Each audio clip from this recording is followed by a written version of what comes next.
요새는 그래서 이런 얘기들 많이 하세요. 내로남불이라고. 네, 내가 하면 로맨스, 남이 하면 불륜.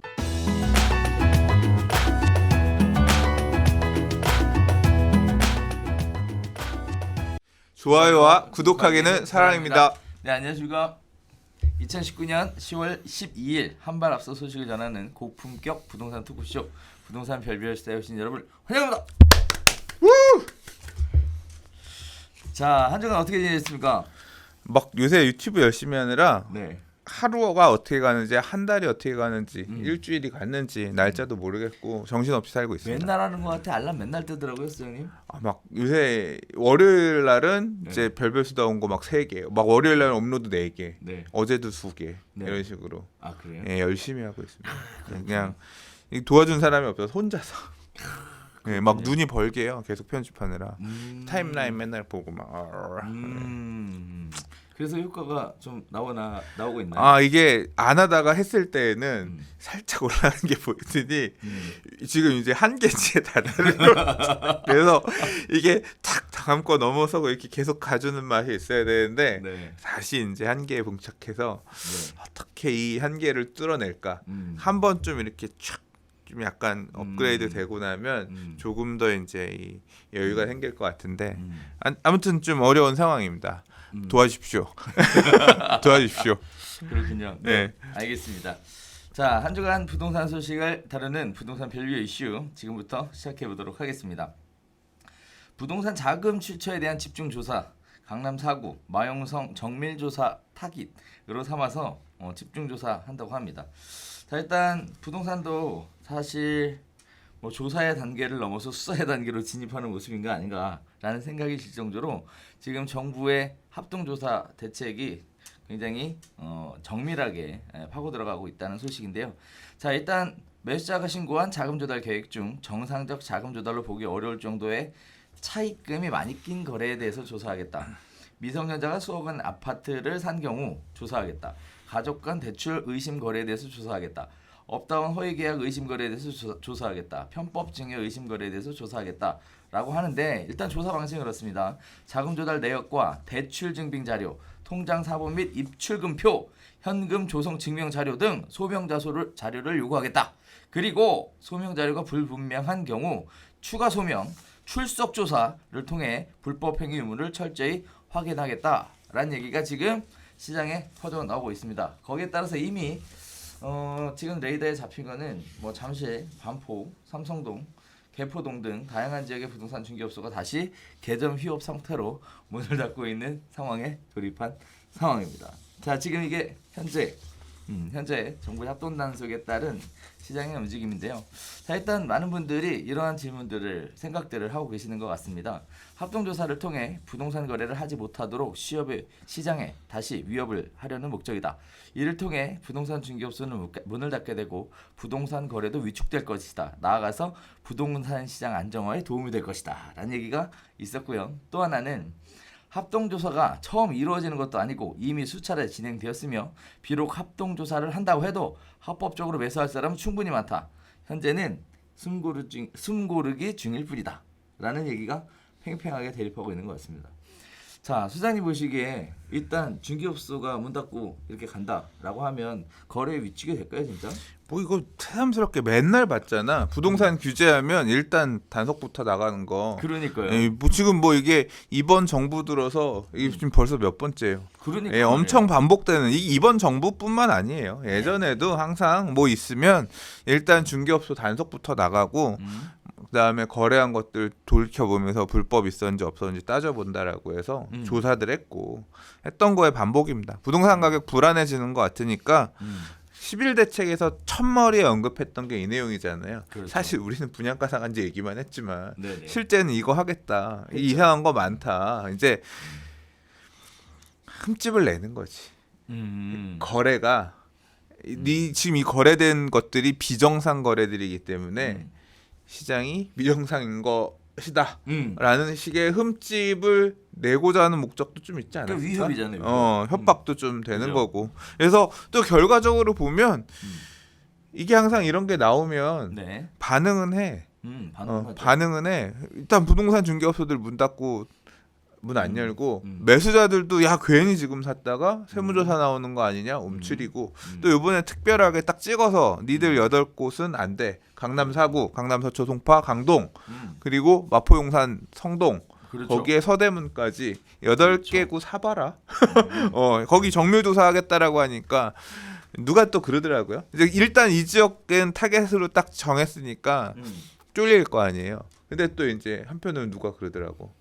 아 여기 빼고 사시라는 소리가 아닐까요? 뭐야 이거? 네. 그러니까 다른 지역들은 그럼 좀 느슨하다는 거야? 정 반대 아니에요? 원래 그러면. 이렇게 지역명 이렇게 언급해주고 여기 조사하겠다 그러면 가격 올라갈 것 같으니까 일로 들어가야 되는 거 아니에요? 몰라. 아무튼 일단 부동산 사장님들은 신경 쓰이니까 또 단속 나온다고 하고 되게 빡세게 하겠다라고 하면 무섭지. 그렇죠. 근데 이게 앞으로 단속 나간다라기보다는 기존에 거래했던 것들 보겠다는 거잖아요. 네. 네, 거래했던 것들 보겠다는 거고 앞으로 거래하는 내용들도 철저하게 보겠다라고 했으니까 뭐 당분간 거래하는 내용들은 좀 약간 좀 흔히 뭐가 있다라고 그러죠? 좀 야로가 있다. 아이 죄송합니다. 이 표현을 모르겠어. 그러니까 이런 그런 약간 좀 이런 분들은 선뜻 사고 싶은데 이게 뭐 부모님한테 몰래 받은 돈인데 나 이걸로 샀다가 걸리는 거 아니야? 이런 분들은 에이 그냥 말자.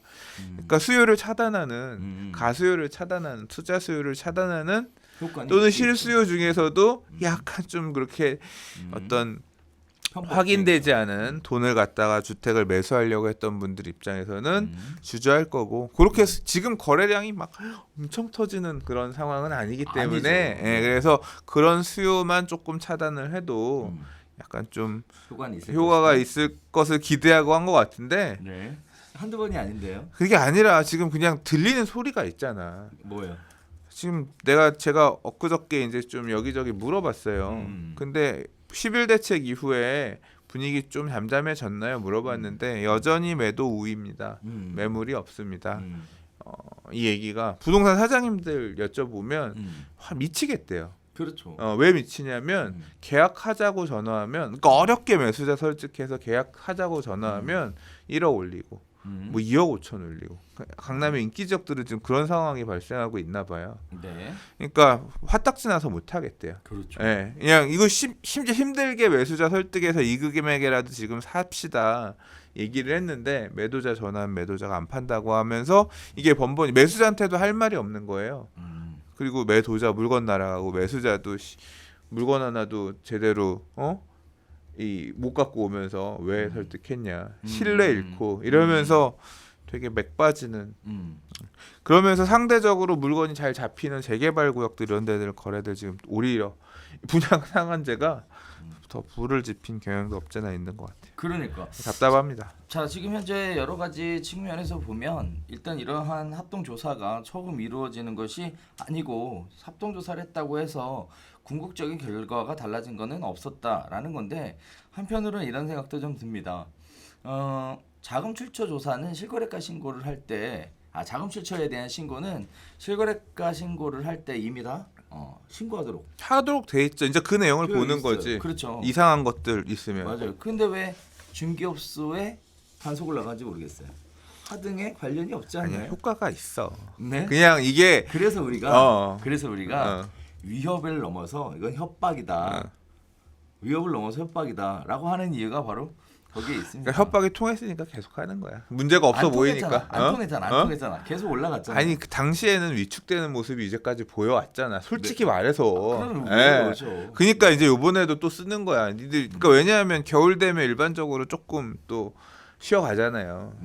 찬바람 나오고 하면 투자 심리 줄고 연말이고 하면 또 집 사러 추워 죽겠는데 여기 뭐 집 나온 거 있어요. 누가 사러 다녀. 이제 조금 줄잖아. 그러면 요 지금 10월 11월이 문제인 거야. 이때 좀 두들겨서 부동산 문도 좀 안 열고 부동산 중개업소 문도 안 열고 매수세도 살짝 가라앉고 이렇게 되면 또 이제 내년 1월 2월까지 약간 좀 쉬어가면 약간 안정세 되는 거고 또 이제 그때 가봐야 아는 거지. 그렇죠. 뭐 그런 목적도 없잖아 있지 않았을까요? 뭐 일단은 뭐 시간 때우기죠. 네, 일단 강남에 그러니까 이게 땜빵이야, 땜빵 말 그대로. 강남에 이제 분양 물량이 좀 나와주기를 기대하면서 네, 그러면서 뭔가 또 움직임이 있기 전에 하는 건데 사실 따지고 보면요. 지금 매도자들의 매도 호가가 천정부지로 올라가는 문제로 인해서 거래량 자체가 극히 극소수로 진행되고 있다라는 부분들 아셔야 될 것 같고요. 또 한편으로 보면 이런 생각도 좀 들어요. 실거래가 신고 얘기 나왔으니까 말인데 60일 내에 신고가 되니까 그나마 이 모양이지. 30일 내에 신고가 되면 바로바로 신고가 갱신 바로바로 뜰 거 아니에요. 그럼 가격 오히려 더 올라갈 것 같아요. 그러니까 이런 상승장에서는 네. 매도인들, 그러니까 상승장 하에서는 소유자들은 실거래가 왜 일주일이면 되지 30일, 그렇죠. 60일 이 얘기를 하고 있는 거고 상승장에서는 이게 어떻게 보면 더 불안 요소로 작동할 건데 그러니까 역행하는 것 같아요. 근데 지금. 일단은 그거 다 결론 났잖아요. 하는 걸로. 하는 건 맞죠. 하는 됐기 때문에 지금 이제 시행 시점만 기다리면 되는 상황인 시행해요. 거예요. 지금 2월 21일 날. 그러니까 네. 2월 달부터 네. 시행하는 거니까. 네. 자, 그래서 지금 현재 이런 상황이 내년 2월까지도 지속이 된다 그러면 매도자들의 매도 호가를 부르는 상태는 지금보다 더 심해졌지 덜 심해지지는 않을 것 같습니다. 오히려 실거래가 신고를 하되 공개하는 기간을 좀 늦추든지 하는 좀 어떤 센스 있는 정책의 운영 이런 것도 좀 필요하지 않을까 싶은데 그거는 말이 안 되는 거 아니야? 아니 공개를 하라는 얘기는 그만큼 정보를 투명하게 오픈하자라는 뜻에서 출발하는 건데 가격이 불안해질 수 있으니 오픈은 늦게 하자. 정부만 알고 있고 진짜 세상이 거꾸로 가는 거다 그거. 자, 그래서 이러한 역효과가 있음을 뻔히 알면서도 많은 분들이 투명한 정보 공개를 요구하기 때문에 계속 오픈을 하고 있는 상황이고 거기에 따른 역효과로 지속적으로 가격은 올라가고 있는 상황이고 또 시장의 매물은 나오지 않는 그런 상황이 벌어지고 있습니다. 어쨌든 매도자 우위 시장인 상황에서 실거래가 신고가 공개되는 것 자체가 굉장히 좀 시장의 어려움을 더 가중시킬 수 있는 부분이다라는 것도 다른 반대편 측에서 생각해 볼 만한 내용인 것 같습니다. 자, 일단 이렇게 한다고 해서 안정화가 될 것 같아요. 그러면 잠시 미루는 거죠? 왜 대답을 안 해요? 생각 중. 점점점. 네. 저는 아무런 생각이 없습니다. 네. 왜냐하면 아무 생각이 없기 때문입니다. 자, 어쨌든 마지막으로 하나 정리 드리자면 합동조사 본격적으로 시작한 것으로 보여지고 있습니다. 지금 여러 가지 들리는 소문에 의하면 대출 받은 거, 사업자 대출 받으셨던 분들이 이제 사업자를 대출을 받아놓고 정리한 경우 즉각 금융권에서 연락이 와서 즉시 상환해라라는 통보들도 이루어지고 있는 상황이고요. 그 외에도 편법으로 증여한 형태의 거래건들에 대해서 실제 사실 불법은 아니거든요, 이 부분은. 그런데 합법적으로 만들어 주신 분들도 있고 불법적으로 진행하신 분들도 있을 거예요. 증여세를 회피하기 위해서. 어쨌든 그런 부분들에 대해 구체적인 자료 증명이라는 것을 갖춰놓지 않으신 분들이라면 말 그대로 합법적인 증여가 아니고 진짜 말 그대로 편법적으로 증여한 케이스에는 좀 긴장을 좀 하셔야 될 것 같고 앞으로는 매수하실 때 작은 이 조달 그 내역서 쓰잖아요. 실거래 쓰죠. 신고할 때 이렇게 해서 넣어달라고 해서 쓸 거 아니에요. 네. 그냥 아예 그냥 증빙 서류를 무조건 아까 얘기한 8개 구뿐만 아니라 서울 안에 가격이 내가 좀 비싸게 사는 것 같은데 더럽네. 막 이렇게 기분 좀 불쾌하게 올라가는 물건 사시는 분들은 조사 나올 수 있겠구나 생각하시고 미리미리 자료 소명해놓고 자료 일단 세팅해놓고 그렇게 매수하시는 게 나중에 이거 뒤적거려서 찾으려고 하면 네네. 그것도 찾는 것도 일이야. 통장이랑 이런 것들 그냥 아예 그냥 복사해서 다 준비해놓고 소명을 하고 연락 오면 그냥 보내게끔 미리미리 준비되게끔 그러는 게 맞을 것 같다는 생각도 드네요. 맞아요. 그래서 서류 준비 미리미리 해두시는 게 좋겠고요. 그다음에 또 아까 잠깐 말씀드렸던 가족 간의 증여, 여기서는 지금 편법 증여라고 얘기하는데 일단 가족 간의 증여 같은 경우에 여러분이 아셔야 될 것 중에 하나는 일단 부모가 자식한테 돈을 합법적으로 빌려줄 수 있죠. 그러려면 부모 자식 간에도 반드시 차용증이 있어야 되고요. 거기에 따라서 법정 이자를 상회하는 매월 이자 납부가 진행이 되어야 되고 이러한 기간이 10년 이상 지속이 되어야 법적으로 정상적인 자금 금전 소비 대차에 대한 계약이다라고 보니까 증여를 편법으로 하실 생각 하지 마시고 진짜로 그렇게 이루어질 수 있게끔 준비해 놓으시는 생각이 좀 필요할 것 같습니다. 듣기만 해도 머리 아프다. 아유, 네. 자, 두 번째 이야기 시작해 보겠습니다. 10억 아파트 복비가 2천만 원이다. 고가의 부동산 중개 수수료에 대한 소비자 불만이 다시 높아지고 있는 상황입니다. 9.13 대책 이후 주택 거래가 사실상 끊기면서 한동안 논란도 사라졌다가 최근 집값이 고개를 들자 다시 중개 보수에 관련된 내용이 불거지고 있는 셈입니다. 10억짜리 주택을 매매할 경우 중개 수수료 최대 900만 원까지 내야 되고 부가세까지 얹으면 990만 원, 약 1,000만 원 가까운 돈을 중개 보수로 지급해야 된다라는 건데요. 자, 이 부분에 대해서 일단 학계에서는 이런 얘기들을 하고 있습니다. 북미, 유럽, 일본 등은 세금을 포함한 중개 보수율이 집값의 2에서 10% 수준이므로 우리나라의 중개 보수율은 높은 것이 아니다라고 얘기하고도 있고요. 반면에 중개 서비스의 목적이나 범위가 한국과 다른 해외 사례를 보면 단순히 중개 보수 요율만 비교하는 것은 잘못이다. 중개사가 단순 중개 알선 서비스만 제공하는 우리나라는 그렇기 때문에 이 적용이 이루어질 수 없다라는 얘기가 또 이어지고 있습니다. 따라서 외국은 금융지원, 세무상담, 보험알선 등 종합 서비스를 제공하고 하자 정보와 집 상태 등을 정확히 전달할 의무와 책임도 뒤따르기 때문에 중개보수 이렇게 지급해도 된다라고 이야기들을 하고 있는데요.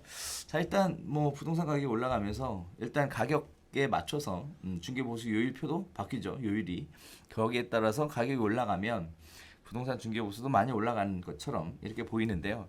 자, 일단 여러 가지 이야기들이 있습니다만 뭐 항상 그렇지만 뭐 남의 떡이 커 보이는 거 아니겠습니까? 네.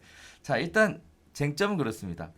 고가 주택에 대한 중개보수율이 높은 반면 저가 주택에 대한 중개보수율은 너무 낮다. 많이 가진 분들에게 더 많이 받겠다라는 것은 어떻게 보면 형평성이 있는 것이다 라는 얘기가 있습니다. 그리고 도리어 외국보다 수수료도 굉장히 작은 편이다라고 얘기하고 있고요. 또 한편으로는 서비스 질이 높여야 된다. 집값이 비싸다고 공인중개사들이 할 일이 더 많아지는 것도 아닌데 수수료가 갈수록 더 올라가는 것은 바람직한 모습은 아니다. 이해할 수 없다. 이렇게 얘기들을 하고 있습니다. 두 얘기가 처음 나온 얘기도 아니고 늘 언제나 이런 중개보수에 관련돼서 많다 적다에 관련된 얘기들이 늘상 있어 왔는데요. 물론 뭐 주는 경우에는 비싸다고 생각하실 거고 받는 경우에는 작다라고 느끼는 것이 누구나 그런 생각을 하는 것 같습니다. 요새는 그래서 이런 얘기들 많이 하세요.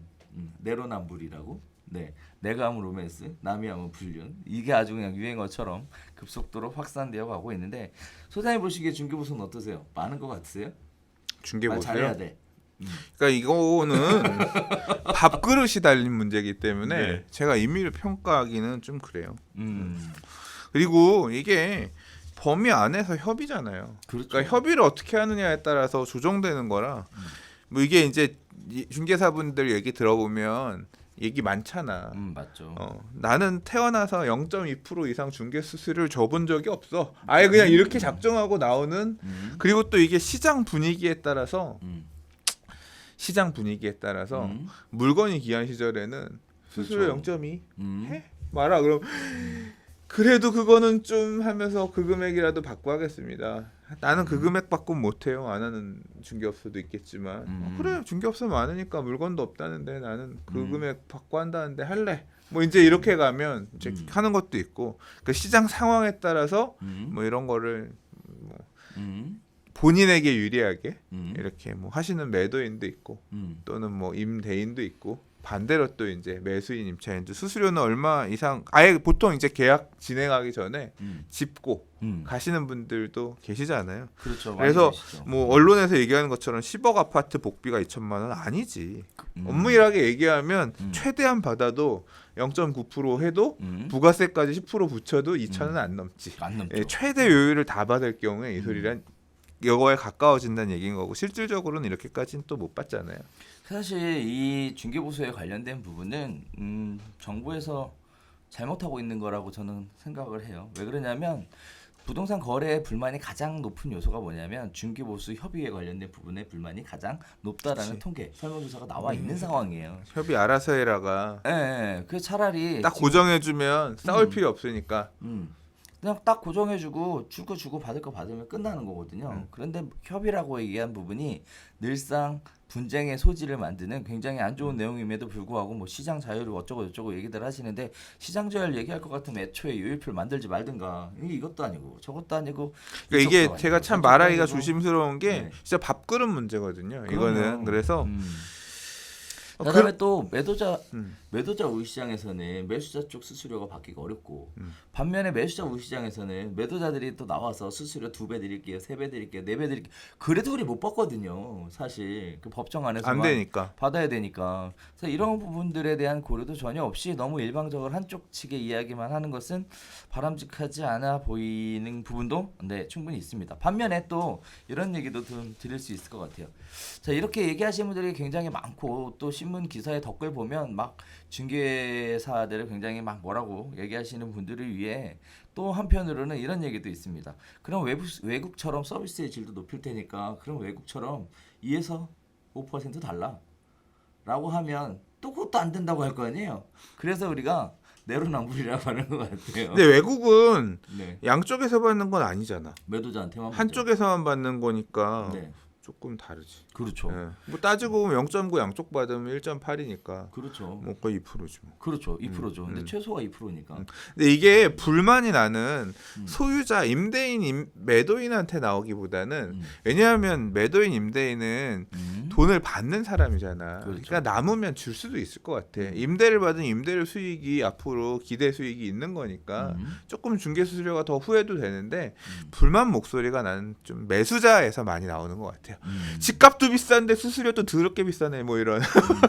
그거 수수료 못 줘요 그럼 아이고 물건 찾는 사람 많은데 그럼 다른 사람 찾아서 다른 매수자한테 물건 선생님 못 드려요 뭐 이래버리면 그지 같지. 이제 그런 지금 시절에서는 오히려 그쪽에서 또 나오는 게 아닌가 그런 생각도 들어요. 있네. 그러면 만약에 그렇다고 보면 외국처럼 뭐 한쪽으로 그러니까 자금을 수수하게 되는 매도인 또는 임대인 쪽. 사실 외국의 부동산 시장 같은 경우 저도 요새 이제 학교에서 대학원에서 공부하는데 외국에 이제 상업용 부동산 관련된 프로그램 이런 것들을 배우거든요. 사용법을 배워요. 예, 아거스 엔터프라이즈라는 프로그램 사용법을 배우는데 거기 보면 이제 그 나라의 걔네들은 되게 웃겨. 왜요? 재계약할 때도 수수료가 그냥 나와. 그러니까 그게 이미 계약에 다 들어 있어. 그러니까 최초 계약할 때는 몇 프로, 그 다음에 이 건물을 같은 임차인이 테넌트가 다시 재계약할 경우에도 재계약 피는 얼마가 돼 있어서 재계약 약간 싸지긴 하지만 그것도 뭐 2, 3% 돼요. 그러니까 그런 식으로 해서 요율에 따라서 가격금 돼 있거든. 그러니까 한 번 계약 꽂으면 얘가 계속 임대하면 이게 되는 거지.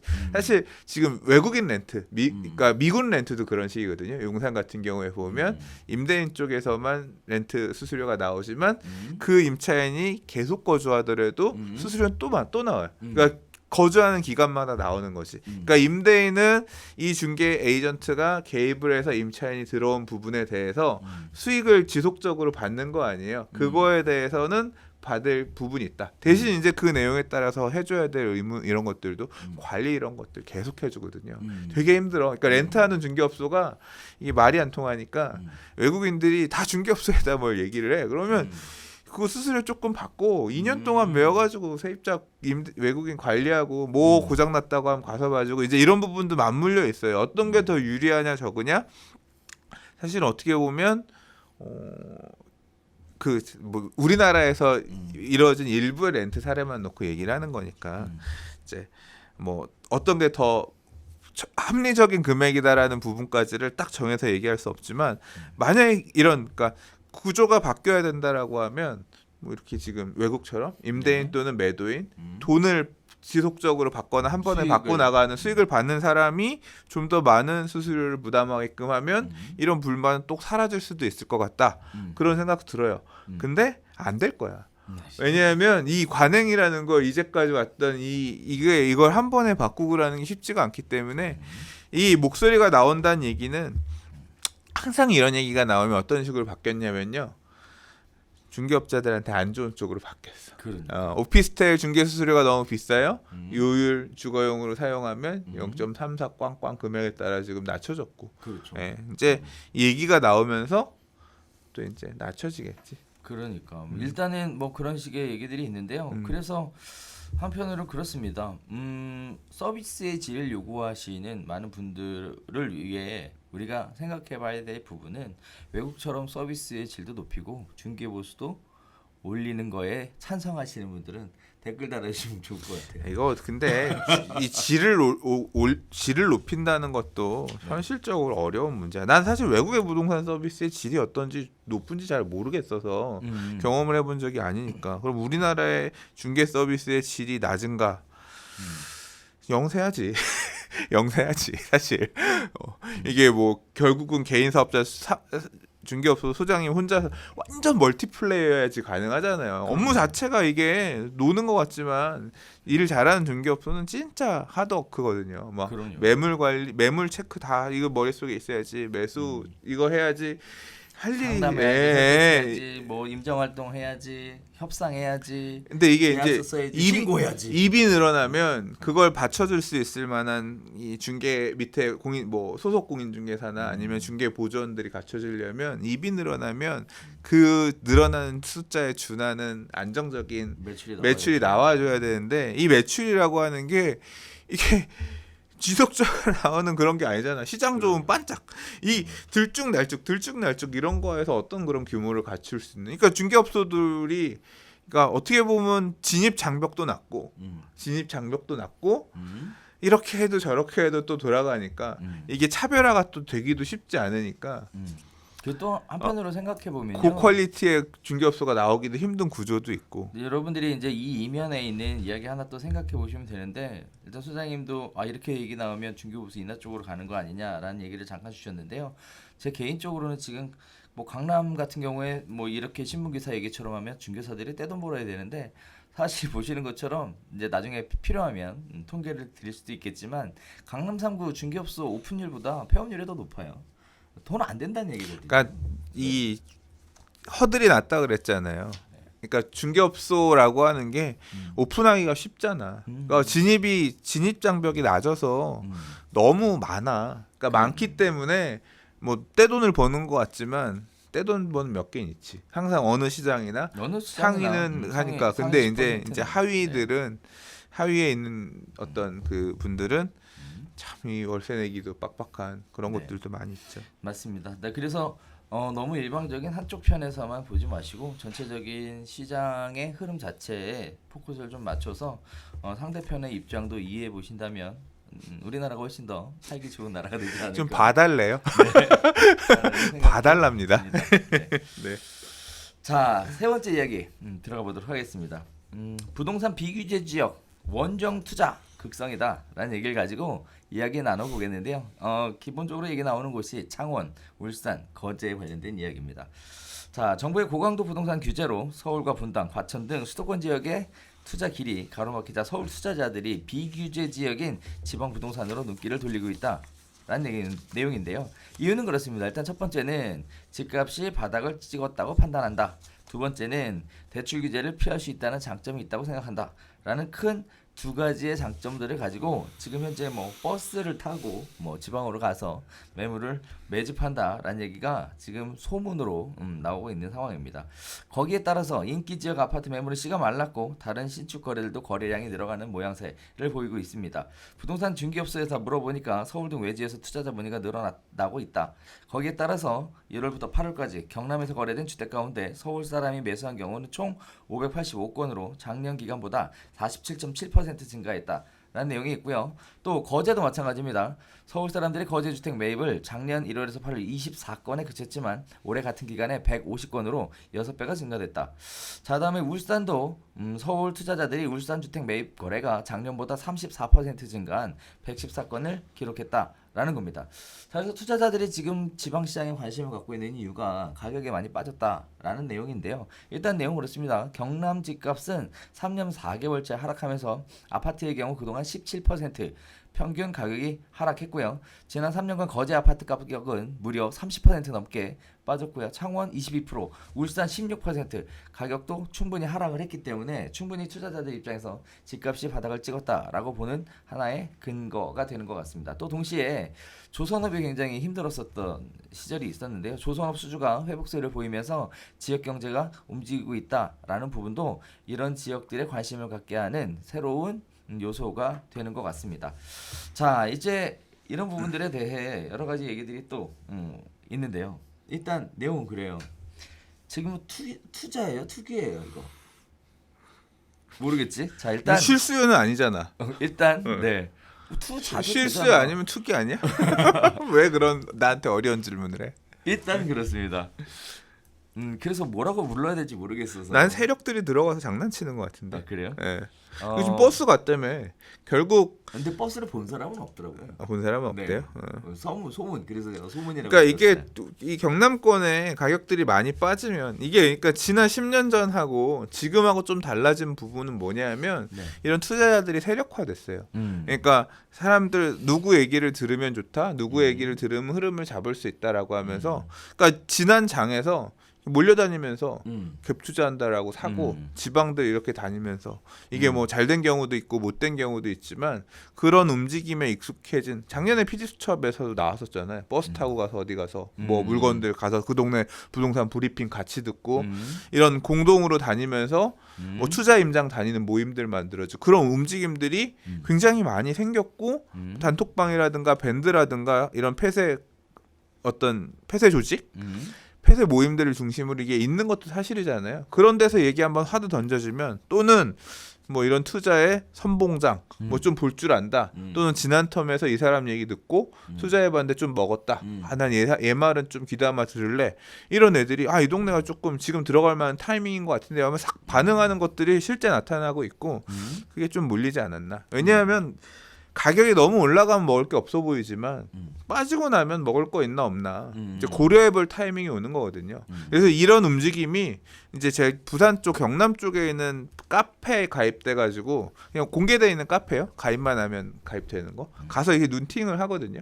왜냐하면 저는 관심이 있으니까 지역 어떤 분위기, 이 지역 시장이 어떻게 움직이나 동향이라든가 이런 관심 있고 이 사람들은 어떻게 생각하고 있는지 이 사람들의 생각을 읽고 싶어서 보거든요. 근데 보면 얘기들이 곧잘 나옵니다. 그러니까 그 지역에서도 움직임이 있고 서울은 이제 여기 기사에서 얘기한 것처럼 서울 규제가 너무 많으니까 서울 투자자들 중에서 좀 선행하는 이렇게 발빠른 투자자들, 공격적인 투자자들 같은 경우는 수도권으로 움직인 경우들 되게 많고 뭐 인천이나 GTX 라인들 뭐 안양이나 이런 라인들. 근데 안양, 성남 이런 데는 비싸서 지금 못 가는 거고 조금 작은 금액으로 움직일 수 있는 비규제 지역들 수도권으로 가는 움직임들이 있지만 그런 선택지 중에 하나로 이쪽을 본 사람들 중에서 뭐 내가 신뢰하는 투자자 누가 여기가 지금 들어갈 타이밍이라고 했다라고 하면 가서 우르르 몰려가는 투자냐 투기냐 잘 모르겠지만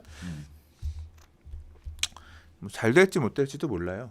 그 사람이 뭐 판단이 맞을 수도 있고 틀릴 수도 있고 갔더니 아이쿠야 아직 더 지하실이 남았네. 뭐 이런 경우 왜냐하면 항상 그렇잖아. 가격도 조정받다가 다시 올라가고 하지만 떨어지는 것도 떨어졌다가 이제 하고 다시 올라가는 것 같이 하다 다시 이렇게 떨어지는 경우도 있고 하니까 이제 그 판단의 어떤 결과의 몫은 지나가 보면 알겠죠. 근데 또 이거 뭐 이게 괜히 갭 투자다 소액으로 들어간다고 했다 전세금 못 돌려주고 이런 어떤 사회적 문제가 되면 또 문제가 되겠죠 이게. 되는 거지. 네네. 일단은 그 얘기 해야 될 것 같아요. 그래? 아니 그렇잖아. 지금 네. 갭 투자자들이 경남권에 이런 데서 과거에 막 여러 채 많은 집 했다가 문제가 된 게 전세금 못 돌려주면서 나쁜 놈이 됐고 희대 악마가 된 거 아니야. 그렇죠. 책임지지 못할 집을 왜 이렇게 많이 가졌냐. 실제 뭐 그런 것도 있었지만 뭐 그런 것 뭐라 그럴까요? 일부러 뭐 전세로 너무 많이 나서 깡통주택 만들어서 문제 생겼던 케이스가 있었어요. 임대인들이 작성하고 지금도 사실 ING지 뭐 부분들이 있는데. 어떻게 보면. 자 일단 그렇습니다. 이걸 투기적인 관점으로 보시는 분들은 이렇게 얘기들을 하세요. 투기 성향이 강한 부동산 투자이므로 일이 더 커지기 전에 일찍 막아야 된다. 향후 투기꾼들의 놀이터가 되면 더 많은 피해자를 양산시킬 수 있다. 뭐 이렇게 보시는 관점이 있으시고요. 또 한쪽은 투자라는 관점에서 보시는 분들은 이렇게 얘기하세요. 그동안 가격 하락이 심해서 주택 보유자 및 임차인들의 고통이 컸다. 이번 계기로 투자자가 유입되면서 지역 부동산 시장에 활기가 이루어질 것이다. 여러 가지 정황과 상황을 고려해 볼 때 투자 대상으로 지금 언급된 지역에 투자하는 것은 나쁘지 않다. 이렇게 보고 계시는데 일단은 소장님이 만약에 돈이 있으면 어떻게 지금 이렇게 가격 굉장히 많이 빠졌다는 나는 아직 모르니 나는 지방에 부동산 투자할 생각이 별로 없기 때문에 없어요? 예, 없어요. 아무리 떨어져도 나랑 상관없는 동네야. 음. 예, 그래서 저는 딱 제 어떤 기준을 두고 어떤 투자처들을 볼 거기 때문에 좀 재수 없을 수 있겠지만 내가 거기까지 가서 집 사야 돼. 예, 왜냐하면 망가지면 아니 어디지요? 거 없고 돈 없잖아. 아 돈도 없는데 기회가 있어도 내가 이런 식으로 그러니까 작은 돈으로 어떻게 움직이려고 갔다가 수렁에서 못 태어나온 모습들을 여러분들이 아는 전문가들도 수렁에서 여전히 못 태어났고 이런 데들을 보고 있기 때문에 봤기 때문에 나는 갈 생각이 없어. 그래서 이런 투자를 해라 말아라 이거는 각자의 판단이니까 뭐 저는 별로 관심 없는 이슈고요. 저는 부산만 관심 있어요. 대가리가 좀 굵직한 거. 그래서 근데 그 얘기를 하고 싶은 게 아니라 저는 이 내용을 보면서 좀 법이 바뀔 필요가 있는 것 같아요. 어떻게? 주택임대차보호법이 개정이 돼야 될 것 같아요. 이거는 강력하게 필요한 것 같아요. 봐요. 지금 서울에 있는 이 사람들, 서울 수도권에 있는 투자자들이 이런 식으로 들어가서 전세를 낀 아파트를 사요. 만약에 내가 여기에 지금 전세 세입자라고 생각해봐요. 나한테 이 집을 사러 오는 임대인이 서울에 있는 이런 돈 없는 사람이 와서 예를 들어 계부로 샀어. 나 이 임대인 싫어. 난 싫어요. 왜냐하면 돈 없는 임대인이 와서 사는 것 같아. 그렇죠. 근데 거래라고 하는 게 그렇잖아요. 전세 끼고 매매할 때 기존의 세입자한테 소유자가 바뀌니까 임대차 소유자가 바뀝니다라는 거를 통보해줄 의무 있어요, 없어요? 지금 임대차 보호법에 없죠. 없죠. 근데 만약에 이런 돈 없는 새끼가 와가지고 내 집을 사서 나중에 내가 집 빼고 나가려고 했는데 알고 보니까 이런 깡통 주택을 엄청 많이 갖고 있는 놈이 내 집을 사서 내가 전세 끝나고 도망가고 싶은데 못 나가는 그런 리스크가 발생할 수 있어요, 없어요? 있죠. 나는 회피할 수 있는 방법이 없어. 왜냐하면 강제하는 규정이 없으니까. 전세 가격이 계속 오르고 뭐 어떤 그런 가정하에서 내가 뺀다라고 할 때는 무조건 집이 빠진다. 전세 가격이 오른다는 전제에. 그러면 임대인이 바뀌든 말든 나는 뭐 그러면 알아서 빼주세요.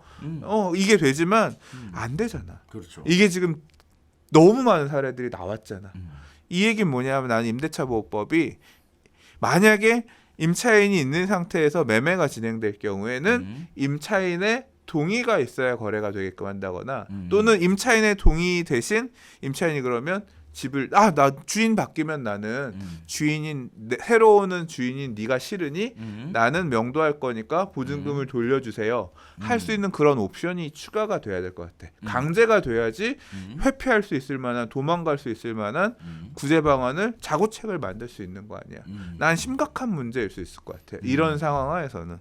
근데 임차인이 사회적으로 임대인보다는 약자의 아니야. 입장이잖아요. 갭 투자라고 하는 거는 임차인이 임대인보다 돈이 많다는 얘기야. 물론이죠. 매매가가 3억인데 전세가 2억 8천이야. 전세 세입자는 2억 8천 돈을 갖고 들어가는 거고 소유자는 2천만 원만 갖고 사는 거기 때문에 맞아요.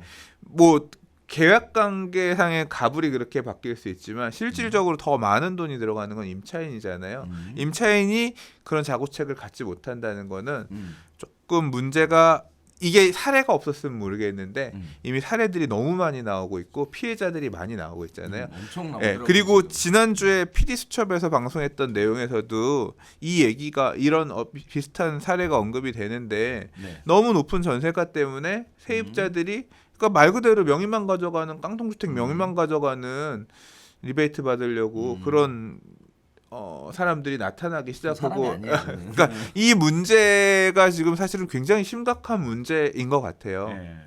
근데 문제는 뭐냐면 임차인 입장에서 소유자가 얼마나 많은 주택을 소유했는지 소유자가 얼마나 부채가 많은 사람인지 선택할 수 있는 방법이 없어요. 그러니까 임대차 계약할 때 개인정보라는 이유로 그 내용이 드러나지 않게끔 보여줄 수 없다라고 되어 있는데 이거는 조금 별개 개인정보의 문제가 아니라 임대인의 재산 상황, 부채 상황 적어도 이런 것 정도는 알 수 있는 상태에서 내가 이 집에 임대를 들어간다 안 들어간다 또는 한편으로는 이런 소유자가 내가 거주하는 집을 산다고 할 때 내가 이 집에 계속 살 것인지 아니면 빼고 나갈 것인지를 선택할 수 있는 옵션이 주어져야 된다고 생각해요. 물론 좋은 네. 의견이긴 한데 사실 선생님 피드시 좀 얘기해서 그러는데 뭐 부동산을 예를 들어 몇백 개 갖고 있어도 사실상 부채가 제로잖아요. 그러니까 임대차 부채가 부증금대요. 제로거든. 거기다가 자산 규모 신청하라 그러면 집은 400채 있는 어마어마한 거부처럼 나오는 거잖아요. 개인적으로 그래서 그쪽 방법도 괜찮지만 이런 생각도 들더라고. 그 선순위의 세입자가 있는 경우에 집주인이 바뀔 경우에는 의무적으로 임대인이 임대사업자를 등록하는 경우 임차인의 전세금 보장 보험을 가입해줘야 한다. 뭐 이런 식으로 가면 아예 깔끔하게 정리되지 않을까. 그렇죠. 뭐 이제 생각이 그런 부분도 들더라고요. 보완일 수 있죠. 전세자금 반환, 전세금 반환 보증보험을 가입. 그러니까 그런 내용이 이게 임대인이 가입해 줄 수도 있고 임차인도 가입할 수 있잖아요. 그렇죠. 예, 가입할 수 있는데 계약하는 시점에서 그런 의사 판단을 왜냐하면 주인이 주택이 100채래. 그렇죠. 200채래 아무 야씨 이거는 망할 수 있겠다. 무조건 보험 가입. 이런 식으로 임차인도 보험을 들 수 있잖아요. 사전에 의사 결정을 하기 전에 정할 수 있잖아요. 이미 지금 이런 사건 사고들이 나오고 있기 때문에 아마 이제 앞으로는 전세 계약할 때 다 확인할 겁니다. 뭐 강서구에서 빌라 전세 구하는 분들은 소유자가 집 많아요, 적어요? 근데 이런 왜 것들- 얘기를 확인을 안 해주잖아요. 그거를 할 수 있도록 법제화해야지. 그러니까 그런 부분들이 강화가 돼야 될 것 같아요. 그 예를 들어 허위 신고를 하거나 네. 허위로 고지를 하면 허위를 고지한다. 네. 예를 들자면 재산세 납부 내역서 떼보면 작년에 몇 개 있었는지 뭐 이런 것들 어느 정도 드러나잖아. 그런 부분들이 그러니까 그게 이제 렌트홈처럼 임대차 등록이 되게끔 하게 되면 지금 뭐 이제 그거 관련해서 한국감정원에서 뭐 만들고 있고 뭐 하고 있잖아요. 감정원인지 아무튼 하고 있잖아요. 이제 그런 내용들 공적 장부 데이터들을 토대로 해서 중개하는 과정에서 이런 부분들이 좀 투명하게 세입자들도 알고 계약할 수 있도록 제도 개선을 그러니까 불가능한 상황은 아닌 것 같아요. 저는 그러니까 사실 지금 현행법상 그 확인 설명서에도 보면 선순위 임차인 내역을 임대인에게 요구할 수 있어요. 알려달라고. 근데 선순위 문제가 아니잖아. 선순위는 그 그러니까, 집에 대한 얘기지. 그러니까 어. 그것도 요구를 할 수 있어요. 그런데도 불구하고 임대인이 자료 요구에 불응하면 더 이상 어떻게 할 수가 없거든요. 네, 그렇게 하려면 차라리 공인중개사의 권한을 좀 강화를 시켜주든지 뭐 이런 식의 방법도 좀 필요하지 않을까라는 아니야. 생각도 들어요. 나는 그거는 좀 문제인 것 같아. 왜 또? 공인중개사가 좋은 공인중개사도 있지만 나는 그렇지 않은 중개사도 많이 와서 아니야. 세상에는 사람이 많으면 좋은 사람 99%와 1% 안 좋은 사람이 있어. 그러니까 그 1%가 그 정보를 악용하면 악용할 방법이 없는데 뭐 계약서 쓸 때 계약서를 작성할 때 임대인이 뭐 기본적으로 선순위 임차인을 확인시켜 줘야 된다든지 임대사업자 등록했을 경우에 뭐 중개사가 요청을 하면 그거를 그렇지. 요청해서 통보를 의무적으로 그렇지. 해줘야 그러니까 그건 된다든지. 뭐냐면 중개업자가 이런 식의 볼 수 권한을 있게끔 하는 줘야죠. 게 아니라 그걸 요구할 그거는 공인중개사 법에서 하도록 강제하면 되는 거고 그 자료는 임대인이 떼갖고 오게끔 그렇게 해야지. 그렇죠. 예. 그걸 중개업자가 가서 볼 수 있게끔 하면 안 되지. 뭐 떼갖고 와주면 더 좋고. 떼갖고 오게끔. 그러니까 그 의무 부분이 나뉘는 거지. 임대인이 계약할 때 해야 되는 안 돼, 의무, 바꿔. 중개사가 해야 될 의무. 그러면 중개업자가 같이 가서 이거 안 여기 돼, 사이트 안 돼, 들어가서 안 돼, 안 인증서 갖고 오세요. 해서 하면 그 시간 되지. 맞추기도 힘들어. 네. 자, 그래서 현실적으로 이런 부분들의 얘기가 있는데 지금 우리가 무슨 얘기하다가 거기까지 가냐? 창원울산 거제 네 하다가 지금 PD 수첩 얘기 갔다가 임대차 보험 얘기까지 지금 토크니까, 뭐 완전 토크, 뭐 토크. 네, 종횡무진 네, 다니고 있습니다. 시청자 여러분들께 잠시 안내해 드리자면 저희는 별별 수다잖아요. 별별 수다, 수다. 네. 수다. 자, PD 수첩에 대한 얘기가 연일 화제가 되고 있어서 안 그래도 나올 거라고 생각을 했어요. 그래서 따로 다루려고 했는데 벌써 원래 나오네. 앞에 꼭지에서 하려고 한 거 아니야? 근데 어, 너무 길어서 그래, 생각했는데. 그래서 나도 이거 빼는데 또 얘기가 이렇게 이어지네. 그러니까 말이에요. 자, 지금 현재 지방의 가격이 굉장히 떨어져 있는 것 사실입니다. 그리고 굉장히 많은 사람들이 지금 오랜 기간 고통을 받아왔던 것도 사실입니다. 이유가 어찌 됐든 지방의 부동산 시장이 다시 활기를 띠고 그 부분들이 많은 사람들에게 고통에 해방될 수 있게끔 해준다 그러면 그렇게 나빠 보이진 않습니다. 하지만 무엇보다 더 중요한 것은 지방 경제가 활성화됨으로 인해서 자연스럽게 부동산 시장도 살아나는 그런 방법이 무엇보다 더 필요해 보이겠습니다. 자, 네 번째 이야기 시작해 보도록 하겠습니다. 수원이 엄청나게 뜨겁다는 소식이 있습니다. 1억이 올랐는데도 매물이 없다라는 이야기인데요. 8달 6구역, 8구역, 10구역 다음 달부터 내년 초 사이에 그리고 건선 6구역은 내년 하반기에 분양이 될 것으로 예상을 하고 있는 상황입니다. 자, 일단 8달 6, 8, 19구역과 건선 6구역 아파트 조합원 매물에는 웃돈이 프리미엄이죠. 2억 6천에서 2억 8천만 원 정도 붙어 있는 것으로 알려지고 있고요.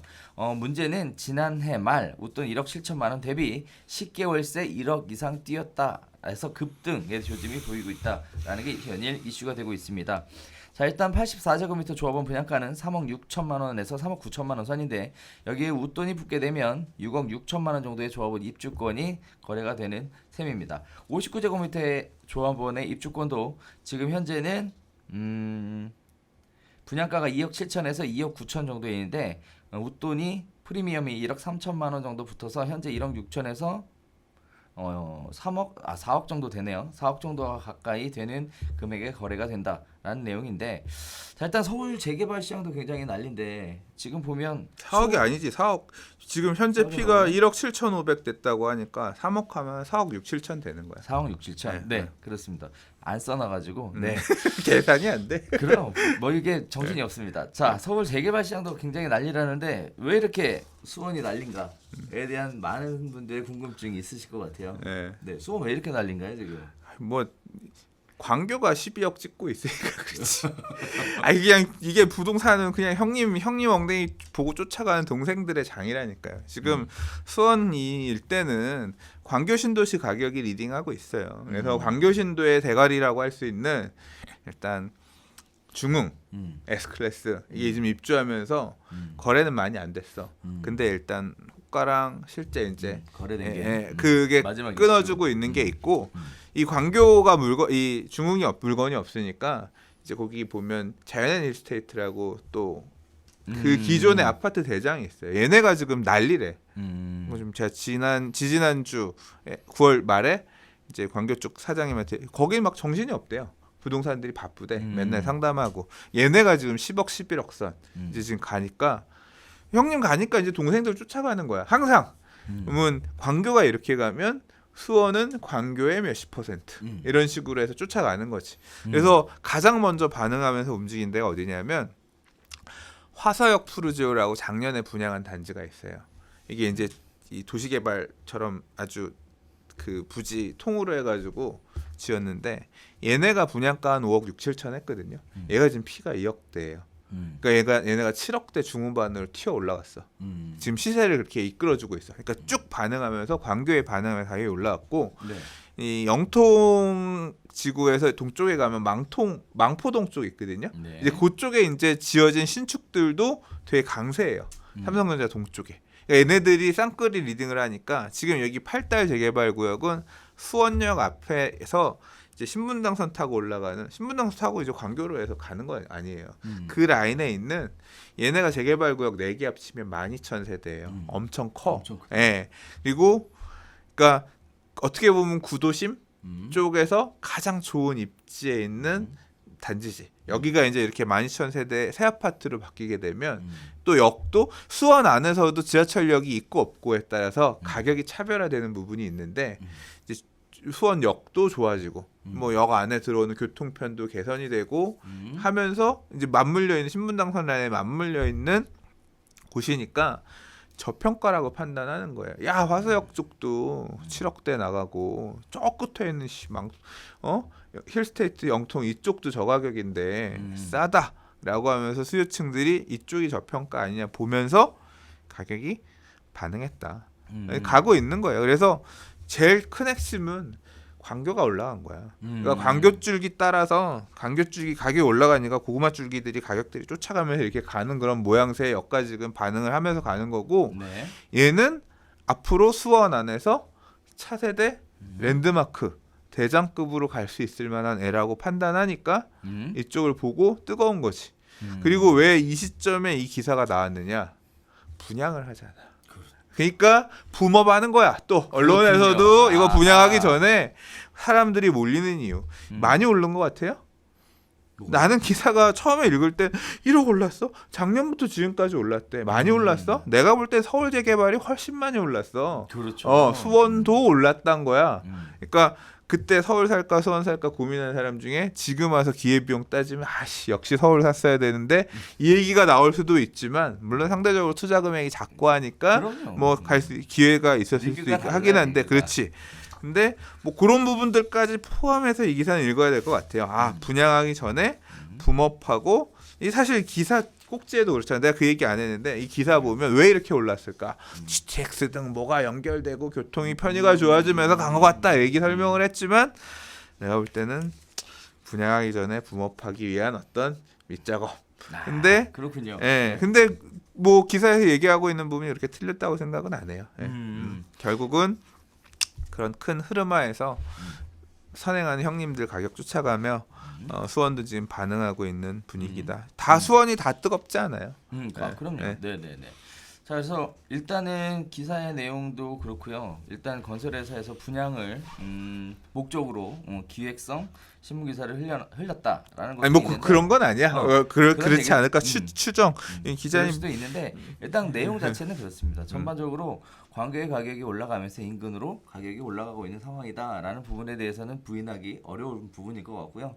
그 다음에 또 서울 1호선, 신분당선, 그 다음에 KTX, GTX C노선, 수인선, 수원트램, 거기다가 재개발 구역에 대한 호재까지 이렇게 다 겹치다 보면 아무래도 우리가 이러잖아요. 바람 부는 지역에 가격이 많이 올라갈 수밖에 없는데 이게 별로 계속 추가된 것도 없구만 뭐.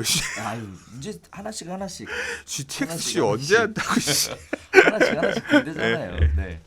그래서 계속 이렇게 바람이 부니까 가격도 굉장히 올라가는 거 아닌가라고 보여지는데 일단 내용은 그렇습니다. 신축 아파트 재개발 예정지도 가격이 오름세고 대표적인 곳이 수원역에서 한 정거장 떨어진 화서역 인근의 화서역 파크 푸르지오의 가격이 많이 올랐다라는 얘기. 그 다음에 수원 영통구에서 재건축을 추진하는 메탄중공 4, 5단지 가격도 급등하고 있다라는 얘기. 자, 그다음에 입지가 가장 좋은 8달 8구역의 조합원 입주권이 가장 비쌌지만 8달구가 조정 대상 지역으로 묶이면서 이를 피한 권선구 세류동네 권선 6구역이 가장 비싸진 상황이다라는 얘기. 이런 부분들은 사실 분양하고 상관없이 수원 지역의 시장의 흐름이 이렇게 움직이고 있다라는 단편적인 부분을 이게 8달구가 있는 것 같습니다. 8달구가 조정 대상 지역이라 양도세 중과나 이런 규제가 가요. 대출 규제랑 이런 게 들어가. 근데 옆에 이 밑에 끝에 권선 6구역 같은 경우는 일부 8달구도 포함되어 있는데 이제 권선구 여기는 조정 대상 비규제 지역이거든요. 아, 그래요? 그래서 좀 더 비싸다. 규제가 없으니까 약간 좀 그래서 요 물건 찾는데 물건이 없으니까 걱정하지 마세요. 금방 규제될 거예요. 규제 지역 들어갈 거예요. 네. 네, 이렇게 지역을 찍어주면 가야 되는데. 네. 아니 지금 사야 된다 그런 얘기가 아니라 그런 건 그러니까 이제 아니에요. 그런 이유 때문에 그렇다는 거고 여기가 나는 그 내용을 잘 몰랐는데 청약 조정 대상 지역도 1등급, 2등급, 3등급 이런 게 있어가지고 네. 이 내용에 따라서 분양권 전매 제한이 되는 조정 대상 지역이 있고 안 되는 조정 대상 지역 이게 다르더라고요. 몰랐어요. 이거 보면서 알았어. 그래서 여기는 6개월짜리 전매 제한이 되는 데더라고요. 아, 그래요? 그래서 일반 분양 물량도 있고 해서 보니까 이 기사에 보면 그 내용도 있었어. 이 떴다방들이 다 여기 가서 전매 간다고 막. 아무튼 맞다, 또 맞다. 시끌시끌할 것 있었어요. 같아. 자, 그래서 이렇게 시끄러운 수원 부동산 시장 가격이 이렇게 올라가는 상황이 정상이 아니다. 일시적인 현상으로 과수요가 몰려서 발생하는 상황이므로 지속되기는 어려울 것으로 보인다. 지금 수원에 들어가 막차 탄다. 뭐 이런 얘기들이 또 있고요. 또 한편으로는 수원 부동산 가격이 이렇게 올라가는 것은 지극히 정상적인 상황이다. 그래서 광교처럼 올라갈 것이다. 지금이라도 수원에 투자해야 한다라는 얘기가 팽팽하게 접점을 보이고 있는 상황이지만 판단은 시청자 여러분께서 현명하게 해주시는 것으로 마무리 지으려고 합니다. 그러세요. 그게 좋겠죠? 네. 그럼. 자, 5번째 소식 전해드리도록 하겠습니다. 서울에서 내 집 마련하려면 저소득층은 48.7년, 상위 20%는 6.9년이라는 시간이 걸린다라는 얘기가 또 화두에 올라가고 있습니다. 자, 최근 2년 동안 저소득층의 내 집 마련 기간이 5년 가까이 늘어난 것으로 나타났는데요. 저소득층의 PIR 수치가 5년 가까이 늘어난 것은 이 기간 동안 해당 계층의 소득 증가폭이 아파트 가격 상승폭을 따라잡지 못했기 때문에 이렇게 크게 기간이 늘어났다라고 보고 있습니다. 2017년 2분기 대비 2019년 2분기 소득 하위 20%의 월 평균 소득은 오히려 7.6% 감소한 상황으로 따라서 반면에 소득 상위 20%의 월 평균 소득은 13.8% 증가했다. 즉 상위 20% 분들은 집을 사는 데 들어가는 기간이 더 짧아졌고 하위 20%의 분들은 집을 사는 기간이 오히려 늘어나서 지금 상위는 6.9년, 하위는 48.7년 이라는 기간이 들어간다라는 얘기인데요. 자, 일단 부동산 가격 상승에 대해서 굉장히 불만을 많이 가지고 계신 분들이 계십니다. 어떻게 보면 가격 상승에 대해 혜택을 볼 수 없는 분들이 그러한 불만의 이야기를 하실 수 있으실 것 같은데요. 자, 이렇게 되다 보니까 한편으로 이 숫자 보고 저도 깜짝 놀랐어요. 그러니까 이 내용의 핵심은 그거예요. 지금 집값으로 억지로 이 내용을 해석하려고 하니까 뭐 서울 집값이 비싸다, 몇십 년 걸린다.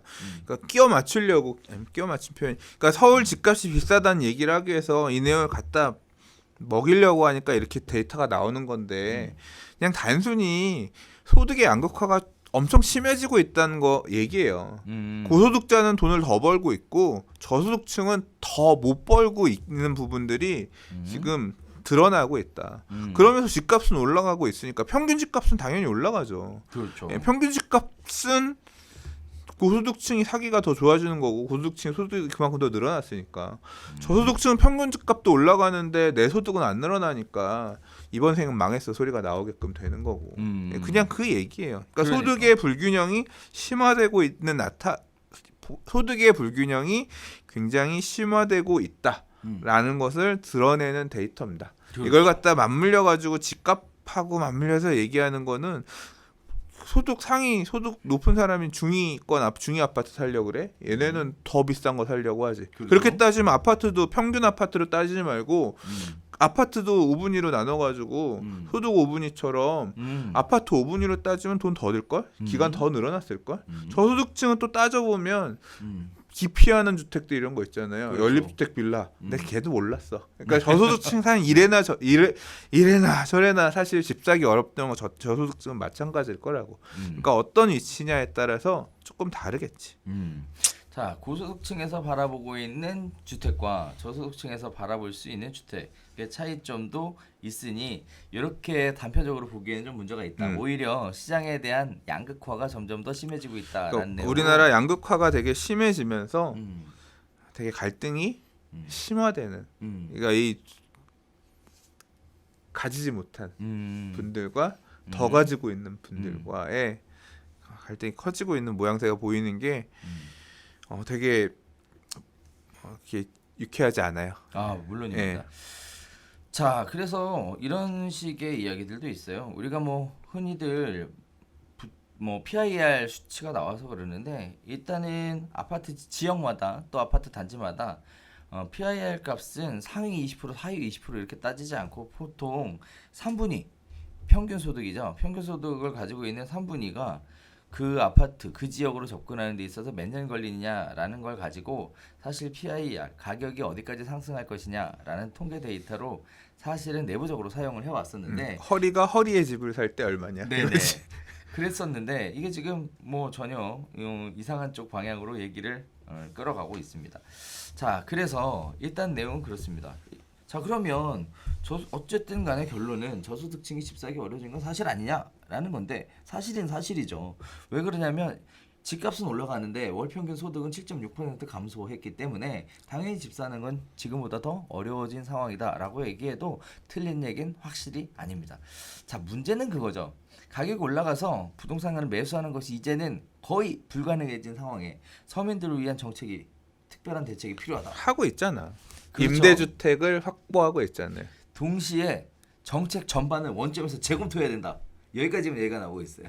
뭐 어떻게 제가 그러니까 하려고 하고 있잖아요. 그러니까 안 하고 있는 거 아니야. 시장님이 되게 노력하고 있고 임대주택 확보하려고 노력하고 있고 부족하다. 그런 부분에 대해서 비판하고 싶지 않아요. 다만 그런 걸 하는 건 맞는데 상위 20%가 원하는 주택을 공급하는 부분에 대한 대책에 대해서는 별로 관심이 없으신 것 같으니까. 저는 뭐 개인적으로 열심히 노력을 하고 있는 것 같아요. 예전보다 많은 부분들이 달라지긴 했습니다. 뭐 청년 무슨 LH 청년 무슨 주택 해서 청년들이 그 굉장히 낮은 저리로 해서 전세를 구할 수 있게끔 지원해주는 제도들도 있고 그 다음에 신혼부부에 관련된 부분들도 굉장히 많이 확충이 돼가고 있어서 기대나 성에는 못 미치겠지만 노력들도 하고 있고요. 내가 어제 이런 직구 리모델링 이런 거 하는 분이랑 그저께 술 먹으면서 얘기 좀 했는데 저는 술 안 먹었고 눈 때문에 술 못 먹어요. 근데 이제 그런 과정에서도 투자의 기회 요인들이 있어. 아무튼 재밌었습니다. 근데 아무튼 이런 어떤 배려계층을 위한 주택 공급, 임대주택 공급 또는 다른 형태의 공급들도 되게 고민하고 있어요. 고민하고 있고 하고 있는 건 맞는데 그래서 이렇게 좀 그러니까 배려계층을 위한 정책들도 만들고 집행하려고 하고 있는 부분은 뭐 인정하는데 인정하고 잘 하고 있다고 생각하는데 이게 5분이 소득 높은 사람들 쪽이 주택을 어떤 확보하기 위한 이런 부분들이 안 보이니까 그 시장은 되게 과열되고 있고 시장이 비정상적으로 돌아가고 있는데 뚜렷하게 답이 안 보이네요. 자, 그래서 이런 부분들이 있으니까 일단은 정부의 정책을 좀 믿고 기다려 보는 것도 괜찮을 것 같고요. 한편으로는 또 다양한 혜택들이 주어지는 것들이 있으니까 잘 찾아보는 노력도 한번 해보시면 괜찮을 것 같습니다. 지금 부동산 시장이 뭐 달아올랐다 과열이다라고 얘기하고들 있지만 실제 이 부분들도 강남 3구나 특수한 몇 개 지역들을 중심으로 해서 과열 양상을 띠고 있는 것이지 지방 쪽의 부동산 시장은 그닥 그렇게 유쾌한 상황이 아닌. 서울도 다 틀려. 거예요. 서울도 다 모든 구역이 다 뜨겁지 않아요. 그래서 사실 그런 부분들까지 같이 종합적으로 넓게 펼쳐놓고 보신다 그러면 선택 위에는 더 넓어지지 않을까라는 생각도 조심스럽게 해보겠습니다. 자, 6번째 이야기 넘어가도록 하겠습니다. 분양가 상한제 시행 후 집값 안정화가 어렵다면 정부가 남은 카드를 또 쓰겠다라는 얘기가 지금 다시 솔솔 대책 나온 지 얼마 되지도 않았는데 또 대책이 물론, 아니지. 분양가 상한제는 물론 해놨던 얘기를 새로운 건 그냥 이제 아니었으니까. 마무리한 거고. 네. 지금 보니까 이번에 이제 그냥 원안대로 6개월 유예하는 걸로 해서 통과시키는 것처럼 나오더라고요 기사. 그렇죠. 자, 그래서 김현미 장관 분양가 상한제 확대는 유효하고 과열되면 더 강한 대책을 꺼내겠다라는 얘기에 벌써 추가 대책에 대한 얘기들이 솔솔 나오고 있습니다. 일단 크게 4가지 추가 대책에 대한 얘기가 벌써 흘러나오고 있는데 일단 첫 번째는 주택거래 허가제, 두 번째는 재건축 연한 강화, 세 번째는 임대주택 비율 상향, 그리고 네 번째는 채권 입찰제. 이렇게 크게 4가지의 남은 부동산 정책 카드를 또 꺼내겠다라는 얘기를 하고 있는데 일단 하나씩 보도록 하겠습니다. 주택거래 허가제. 이거 되게 센 거 아니에요? 네. 허가제는 네. 근데 예전에 주택거래 신고제였잖아요. 신고제는 별로 셌던 거 아닌 것 같은데. 신고제는 네. 그냥 세지 15일 이내 않죠. 신고만 하는 거니까 뭐 지금 자금 출처 그거에 비해서 옛날 별로. 실거래가 신고. 근데 주택거래 허가제는 조금 문제가 있지. 그러니까 실수요자 거주할 어떤 목적 이런 것만 가지고 살아 이런 걸 거 아니에요. 그렇게 그렇죠. 이제 그런 목적에 맞춰서 허가를 해주는 형태로 갈 건데 이건 반발이 되게 좀 있을 것 같긴 해요. 예전에도 주택거래 허가제 하겠다고 해서 반발 겁나게 세서. 그러니까 이게 재개발 주택거래 재건축에는 바꾼 있었어요. 아니, 그러니까 재건축은 아니고 재개발은 있었어요. 토지거래 허가 제도가 있었기 때문에 있었죠. 예, 토지거래 허가 받을 때 실제 거주할 목적 언제 거주하겠다 입주계획서 이런 거 안 쓰면 허가 안 내줬기 때문에 구청에서 그러니까 재개발은 어떤 그런 어차피 투기적인 목적을 재정비 촉진지구라고 하는 데에서는 투기적 목적을 방지하기 위해서 이런 거 한다. 이제 그런 부분이 있었기 때문에 이게 재개발이 불안하면 토지거래 허가는 저는 나올 수 있다고 생각했거든요. 근데 이 주택거래 허가는 그냥 기존 주택 신축 아파트들에 대해서 거는 건데 이게 명목상 이게 납득이 될까? 그러니까 우리 사회에서 부동산 가격을 안정화시키기 위해서 주택을 사고 팔 때는 실수요자만 가서 사세요. 그거를 구청의 허락을 받고 허가가 나오면 그때 사세요라고 하는 이 가치관의 충돌을 받아들일 수 있을까? 뭐 아무튼 생각해 볼 수 있을 만한 카드긴 하겠으나 되면 아마 역풍도 만만치 않을 것 같은데. 근데 지금 대출 규제가 굉장히 심하고요. 그리고 투자의 관점에서 접근한다기보다 실수요자가 움직이고 있는 상황에 주택거래 허가제를 도입한다 하더라도 사실상 실수요자들의 움직임은 허가제가 시행됐다고 해서 그 얘기가 아니라 크게 위축되지 않을 것 같아요. 우리나라가 사회주의 국가냐 이런 것 가져갈 받아야 되냐 왜 다른 재산들에 대해서는 이런 게 이렇게 강하지 않으면서 집에 대해서도 이러느냐 이런 충돌이 좀 있지 그렇죠. 않을까 싶은 거죠. 그렇죠. 네. 그래서 이제 그런 부분들도 실수요자 입장에서는 예전에 비해 지금 고강도의 정부 규제, 정책 이런 것들이 일단 적용이 되고 있잖아요. 그래서 조금 더 수준이 올라간 건데. 그러니까 근데 예상할 수 있는 게 그거야. 효과는 별로 못 볼 거예요. 네네. 갈등이나 네. 이 엄청 싸울 거야. 근데 효과는 별로 없을 거야. 음. 왜냐하면 지금 매수하려는 사람이 다 허가 받을 수 있는 사람이야. 거의. 이게 허가자가 나와도 예전에 토지거래 허가제도도 어떤 식이었냐면 지금 세입자 있어서 당장 못 들어간다. 이 세입자 나가면 제가 들어갈게요. 이제 그런 내용으로 해서 입주계획서 썼단 말이에요. 그렇게 가겠지 이것도. 지금 전세 있는 집 전세 끼고 미리 사놓고요. 제가 세입자 나가면 들어갈 겁니다. 가서 실제 거주할 그런 사람들이 지금 사는 거야. 그렇죠. 그래서 이거 거래 허가를 못 받을 리가 없어요. 지금 자금 조달 계획서 이런 부분도 다 맞춰서 내는 사람들이면 지금 그런 실수요자들이 움직이는 시장이기 때문에 이거에 따라서 거래 허가 받기가 싫어서 안 산다? 그 가수를 조금 덜어내는 부분보다 저는 거의 다 이걸 할 수 있는 사람들이 많이 접근하지 않을까 싶고 그렇죠. 예. 근데 이제 이 허가까지 받아가면서 집을 사고 팔고 하란 말이야 라고 하는 이 제도가 우리나라에 적용이 된 이력이 있다는 건 앞으로 추후에도 굉장히 분쟁이 또는 논쟁이 될 가능성이 있어요. 그렇습니다. 자, 두 번째는요. 재건축 연한 강화하겠다라는 거예요. 준공은 40년이 가능성이 있어요. 네. 근데 저는 준공 40년은 좀 그래. 40년 해봐야 어디 잡아. 40년 잡을 수 있는 데 있어요 없어요? 이미 다 40년 넘었어. 네. 그러니까 이거 만약에 하면 재건축 연한 강화를 하겠다는 얘기는 지금 재건축 쪽으로 불똥 튀는 거 지금 음마 이런 데들 가격들 막 불안하잖아요. 지금 당장 이제 전국점 갱신해서 신고가 나오고 있고 이런 상황인데 이거 사지 말라는 식으로 작동하게끔 하려고 하는 거잖아요. 그렇죠. 이거 아마 40년으로 안 할 거고요. 한 50년 할 겁니다.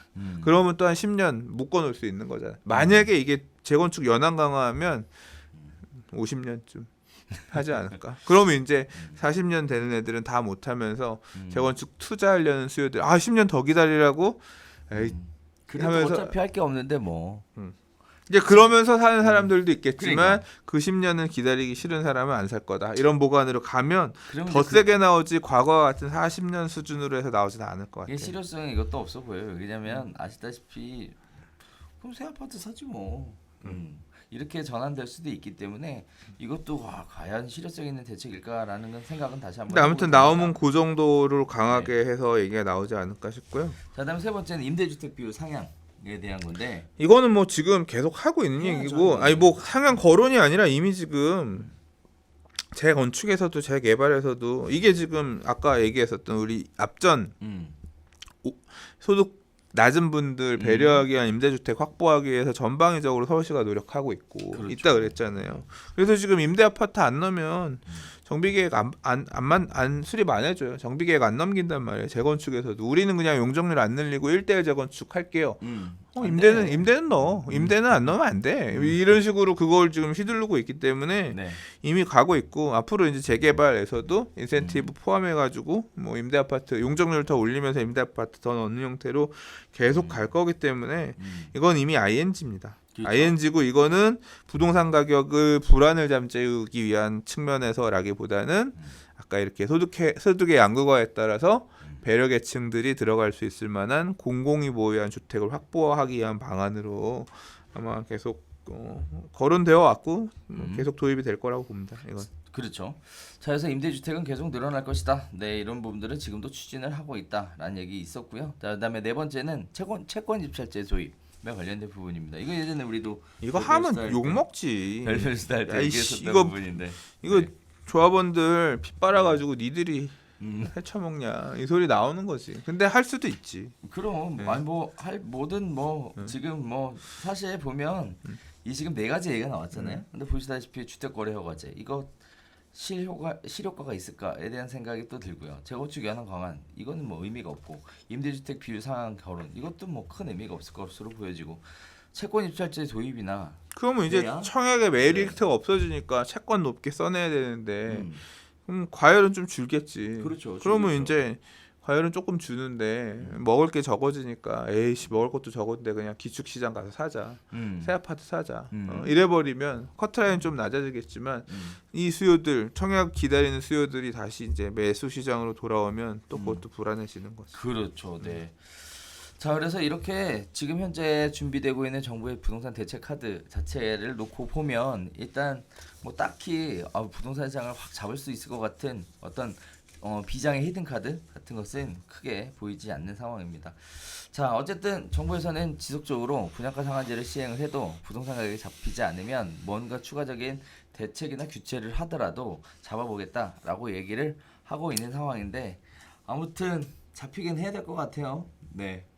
잡히긴 해야 될 것 같아요. 자, 그런 의미에서 분양가 상한제가 지정이 가능성이 높은 지역에 대한 얘기까지 정리를 좀 하면 좋을 것 같아요. 이거 하지 말자. 하지 말까요? 왜냐하면 아직 6개월 남았잖아. 오케이. 알겠습니다. 네.